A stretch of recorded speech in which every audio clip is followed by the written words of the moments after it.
तो hello everyone, मैं हूं आशिका सिन्हा और स्वागत है आपका स्कूल शिक्षा के इस ऑनलाइन लर्निंग प्लेटफॉर्म पे।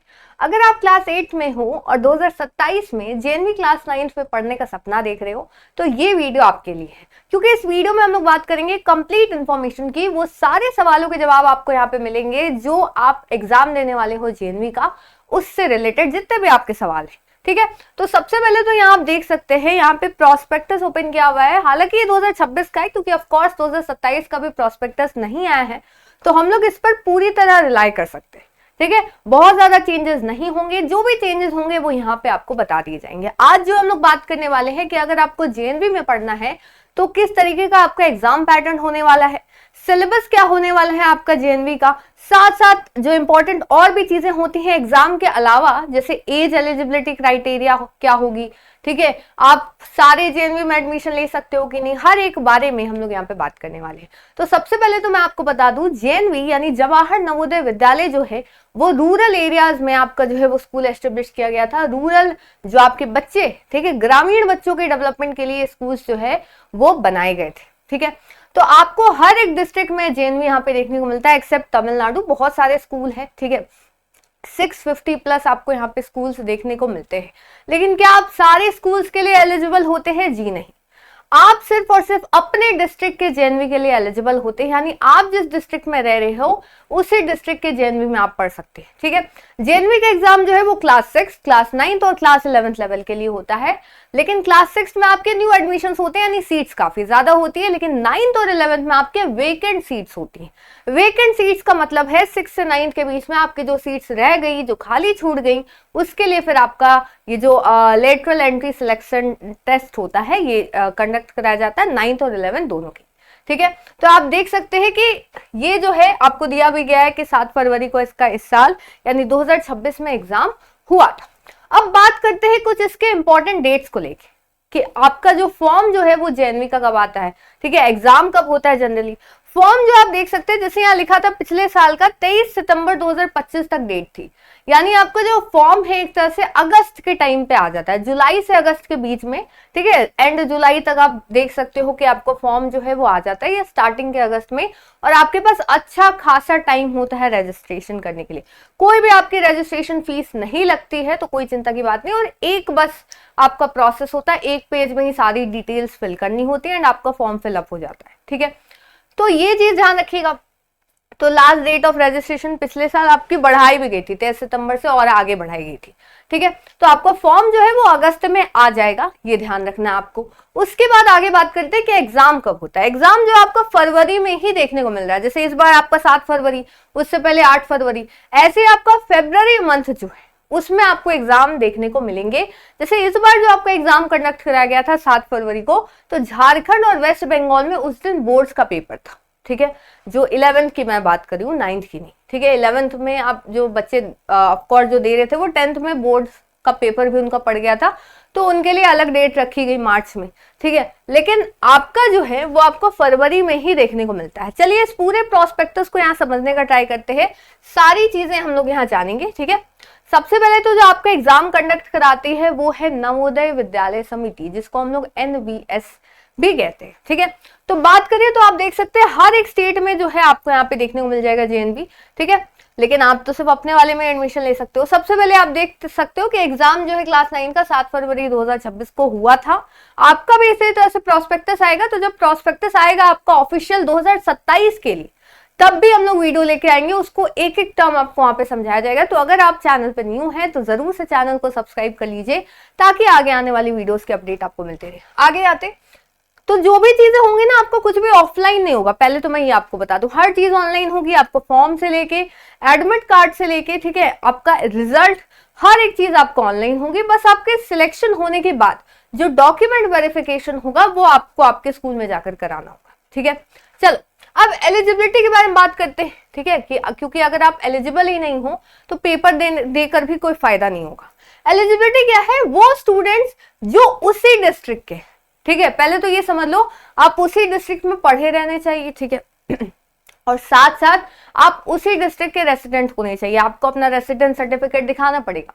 ठीक है, मान लीजिए कोई ए डिस्ट्रिक्ट है, वहां के आप रहने वाले हो, तो आप सिर्फ ए डिस्ट्रिक्ट वाले जेएनवी में ही एडमिशन ले सकते हो, उसमें कितनी सीट्स खाली हो ये आपके लक के ऊपर है। ठीक है, फिर जो स्टूडेंट्स अभी क्लास 8 में पढ़ रहे हो, जैसे ये तो 25-26 सेशन है, मैं आपको बता दूं अगर आप अभी क्लास 8 में पढ़ रहे हो 26-27 सेशन में, ठीक है, और अगर गार्जियन देख रहे हो तो अगर आपके बच्चे अभी क्लास 8 में, तभी आप जेएनवी का एग्जाम दे सकते हो। आगे अगर आप निकल गए हो तो नहीं दे सकते हो, पहले भी आप नहीं दे सकते हो। जो करंट में पढ़ने वाले बस स्टूडेंट्स है वही लोग जेएनवी के लिए एलिजिबल होते। ठीक है, और डिस्ट्रिक्ट ऑफ रेसिडेंस सेम होना चाहिए, ये सारी चीजें। फिर जो क्लास 8 में जो इंडियन नेशनल से, भाई अब तो आप इंडिया के हो तभी आप दे सकते हो। कौन एलिजिबल नहीं है? जो ऑलरेडी क्लास 8 पास कर चुका है।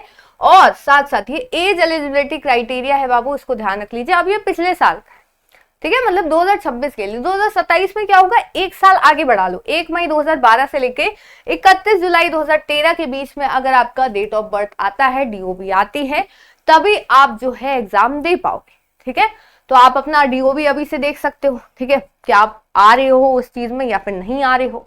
ठीक है, फिर डिस्ट्रिक्ट ऑफ आपका क्लास 8 आपने जहां पढ़ा है और आप जहां रहते हो वो अगर अलग अलग है, देन आप एलिजिबल नहीं हो। तो बहुत सारे क्राइटेरिया है यहाँ पे जो आपको ध्यान देनी। ठीक है, और आपका अगर स्कूल जो है वो गवर्नमेंट रिकॉग्नाइज नहीं है, ठीक है, तो भी आप नहीं दे पाओगे। अगर आप पहले से एक बार जेएनवी का एग्जाम दे चुके, ऐसा नहीं है मैंने क्लास 6 का एग्जाम दिया था मैम, तो क्या मैं अब क्लास 9 का नहीं दे सकती हूँ या नहीं दे सकता हूँ? नहीं, ऐसा नहीं है। सेम क्लास के लिए सेम लेवल का अगर आपने ऑलरेडी दे रखा है, then you are not eligible. ठीक है, रिजर्वेशन आपको वही मिलता है एससी, एसटी, ओबीसी और दिव्यांग स्टूडेंट्स को, यानी जो भी ईडब्ल्यूएस वाला, यहाँ पे रिजर्वेशन आपको नहीं मिलता है। ठीक है, ध्यान रखिएगा। अब आगे आते हैं, फिर रूरल और अर्बन कैंडिडेट में आपको पता है कि अगर कोई कैंडिडेट है तो अगर वो अर्बन एरिया में, ठीक है, आप जहां रहते हो, आपका जो डिस्ट्रिक्ट है वो अर्बन एरिया में, तो आपको अर्बन एरिया अर्बन कैंडिडेट कहा जाएगा, और जो रूरल एरिया में है उसको रूरल कैंडिडेट, उस बच्चे को। तो प्रेफरेंस किसको दी जाएगी? रूरल वाले बच्चे को। ये आपको मैं पहले बता दूं, 6th में अलग ही होता है कि 75% seats are reserve for rural candidate students. ठीक है, तो उनके लिए पहले से ही रिजर्व होता है, लेकिन यहाँ पे तो सीट्स ही बहुत कम होती है, तो आपको पहले ही बता देंगे। फिर आप देख लो, ये आपकी वेबसाइट है, ठीक है, www.navodaya.government.in। जब आपका फॉर्म आएगा आपको बताया जाएगा, इन्फॉर्म किया जाएगा, तब आप इसी वेबसाइट से जाके फॉर्म फिलअप कर सकते हो। जैसे ही फॉर्म आएगा आपको फॉर्म फिलअप कैसे करना है उसकी भी वीडियो आप तक पहुंच जाएगी। ठीक है, आगे चलते हैं। अब देखो, फॉर्म भरने में आपको कौन कौन सी चीजें रखनी है। अभी तो काफी टाइम है फॉर्म आने में, स्टिल आप देख सकते हो, photograph, signature of parents, signature of candidate, बस आपको ये चाहिए। कोई भी एक्स्ट्रा डॉक्यूमेंट नहीं चाहिए होता, बहुत बेसिक प्रोसेस होती है फॉर्म फिलअप करने की। ठीक है, ये ध्यान रखिएगा। अब मेन आपके डॉक्यूमेंट्स रखते हैं जब आप सिलेक्ट हो जाते हो, जब आप एग्जाम निकाल लेते हो, तो कौन कौन से डॉक्यूमेंट्स लगेंगे उस पर भी हम लोग आगे वीडियोज में बात करेंगे। ठीक है, चलिए आगे आते हैं। अब देखो, ये आपका एग्जामिनेशन के बारे में बात करते हैं। एग्जामिनेशन जैसे आपका 7 फरवरी सैटरडे को एग्जाम था। अब मेन बात करें एग्जाम पैटर्न की, तो एग्जाम पैटर्न बाबू आपका 2.5 घंटे का एग्जाम होता है। कितने घंटे का? 2.5 घंटे का एग्जाम होता है। ठीक है, उसके बाद आगे बात करें तो मीडियम ऑफ लैंग्वेज जो है वो इंग्लिश हिंदी दोनों में आपका सवाल आता है। इंग्लिश में भी आता है, हिंदी में भी आता है, आप देख सकते हो। ठीक है, उसके बाद देखो आपके कितने सेक्शंस होते हैं? 4 सेक्शंस होते हैं, इंग्लिश, हिंदी, मैथमेटिक्स और जनरल साइंस। तो आपका जैसे जीके, सोशल साइंस जो अलग एग्जाम्स में आते हैं, वहां वो वाली चीज आपकी यहाँ नहीं है, यहाँ सोशल साइंस आता ही नहीं। ठीक है, तो मैथ्स हो गया, हिंदी हो गया, इंग्लिश हो गया, जनरल साइंस हो गया। ठीक है, तो 15-15 आपके इंग्लिश हिंदी के सवाल आते हैं, 35-35 आपके मैथमेटिक्स और जनरल साइंस से क्वेश्चन आते हैं। तो आपका 100 मार्क्स का पेपर बन गया। 2.5 घंटे का आपका समय होता है, कोई भी नेगेटिव मार्किंग नहीं होती है। ठीक है, पूरी तरीके से आपका ऑब्जेक्टिव पेपर होता है, वही जो OMR बेस्ड पैटर्न होता है वही। ठीक है, अब देखो आगे बात करें तो वही आपको OMR जैसे आता है वो। अब बात करते हैं बाबू कि आपका एग्जैक्ट जो सिलेबस है वो कैसा है। जैसे यहाँ आपको इंग्लिश का सिलेबस सबसे पहले बताया गया, मैं आपको ऐसे ओवरव्यू दे दूं तो इंग्लिश हिंदी का सिलेबस ध्यान रखो। मैथ्स और साइंस, ठीक है, मैथ्स और साइंस आपको पूरी तरीके से क्या करना है, जो आपका क्लास 8 है, ठीक है, मैथ्स में आप थोड़ा एक्यूरेसी और स्पीड वाला प्रैक्टिस कर लेना, लेकिन आपका सिलेबस पूरा का पूरा क्लास 8 लेवल का ही होता है। साइंस जैसे अभी 2027 का प्रोस्पेक्टस आएगा तो उसमें ये देखना है कि न्यू एनसीईआरटी के चैप्टर्स लिखे हैं या ओल्ड एनसीईआरटी के। जैसे इस बार न्यू एनसीईआरटी आपकी बाद में आई थोड़ी, लेकिन आपका प्रोस्पेक्टस पहले आ गया था तो उसमें आपकी ओल्ड एनसीईआरटी के ही चैप्टर्स थे, तो क्वेश्चंस भी ओल्ड एनसीईआरटी के आए थे। इस बार आपको ये थोड़ा ध्यान रखना पड़ेगा, इसलिए मैंने पहले ही आपको ये बता दिया। इंग्लिश में देखो बाबू, कॉम्प्रिहेंशन आता है, जो पैसेज दिया रहेगा उस पैसेज से आपको क्वेश्चंस बनाने होंगे। Word and sentence, structure, spelling, rearranging jumbled words, passivation वही active passive, use of degrees of comparison, modal auxiliaries, use of prepositions, tense forms, reported speech, ये सारे आपके जो है वो चैप्टर्स यहाँ पे इंग्लिश में बताए गए हैं। हिंदी में आते हैं बाबू वर्ण विचार, शब्द भेद, पर्याय विलोम, शब्द विवेक, पद भेद, पद परिचय, शुद्ध वाक्य को शुद्ध करना, वाक्य रचनांतरण, ठीक है, मुहावरे, लोकोक्ति, ये सारे आपकी चीजें आती, ठीक है। फिर आपका साथ साथ अपठित बोधात्मक प्रश्न भी आते हैं, वही आपका जो अनसीन पैसेज होता है वो वाली चीजें भी आपको यहाँ पे देखने को मिलती है। आगे बात करते हैं, आगे आता है आपका वही जनरल साइंस। तो देख लो ओल्ड एनसीईआरटी के चैप्टर्स आपके यहाँ लिखे हैं। अभी 2027 में हमें देखना है कि न्यू का लिखा है या ओल्ड का ही लिखा है। अगर ओल्ड का लिखा होगा तो ऑफकोर्स आपको वही पढ़ना होगा जो यहाँ लिखा है, ठीक है। तो ये आप यहाँ देख सकते हो, साइंस पे अभी उतना जोर नहीं दिया जाएगा, लेकिन आप देखो साइंस आपको ओवरलैपिंग है। जैसे सोशल साइंस 8 की चेंज हुई तो वो पूरी चेंज हो गई, तो सोशल साइंस तो आपका आता नहीं है, लेकिन साइंस में आपका मोर और लेस सिमिलर चैप्टर्स है, तो आप पढ़ना स्टार्ट कर सकते हो ताकि आपको ऑलरेडी जैसे ये सब टॉपिक्स दिखे पहले ही पढ़ लो, ठीक है।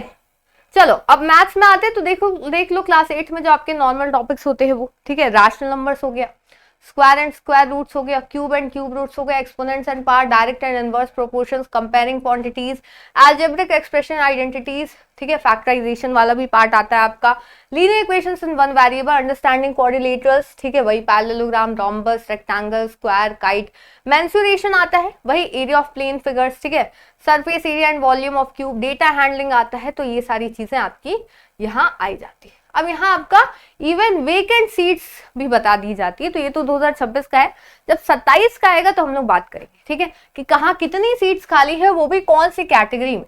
तो आप देख सकते हो, नहीं तो आपका पेपर देने का कोई फायदा नहीं होगा अगर सीट खाली नहीं होगी तो, ठीक है, ठीक है। उड़ीसा है, ठीक है, जम्मू कश्मीर है, पंजाब है, चंडीगढ़ है, आंध्र प्रदेश, कर्नाटका, केरला, तो बहुत सारे स्टेट्स है। तो कमेंट में जरूर बताइएगा कि आप किस स्टेट से बिलोंग करते हो और कहाँ से हो, ठीक है। और कोई भी अगर आपको डाउट है तो आप पूछ सकते हो। उम्मीद है आपको जो बेसिक जानकारी है क्लास 9 की वो मिल गई है कि ये एलिजिबिलिटी क्राइटेरिया क्या होती है वगैरह वगैरह। अब डिटेल में हम लोग सिलेबस की वीडियो लेकर आएंगे जहां पे हम लोग PYQs के साथ, यानी जो प्रीवियस ईयर क्वेश्चन है उनके साथ आपको सिलेबस को यहाँ समझाने वाले, ताकि आपको एक आइडिया लग जाए किस तरह के सवाल आते हैं और आप पहले से ही अपनी तैयारी शुरू रख दे, ताकि आप एकदम एंड टाइम पे जब आपका एग्जाम हो तो बहुत अच्छा परफॉर्म कर सके। तो इसी नोट के साथ वीडियो को यहीं एंड करते हैं। चैनल पे नए हैं जरूर से सब्सक्राइब कर लीजिए ताकि आगे आने वाली अपडेट्स आपको मिलती रहे। तो फिर मिलते हैं नेक्स्ट वीडियो में, तब तक के लिए thank you so much, bye bye, जय हिंद, जय भारत।